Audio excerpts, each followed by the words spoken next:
How to select and deselect all checkboxes in JavaScript.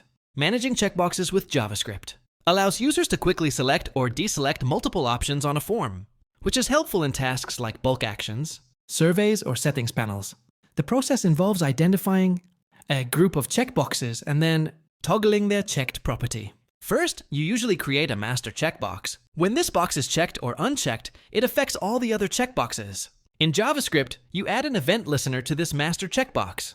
Inside the listener, you loop through all other checkboxes using a class or name, selector, and set their checked property based on the master checkbox's status. This creates a seamless experience where one click updates all options. You can also enhance the interaction by allowing individual checkboxes to uncheck the master, if not all boxes remain selected.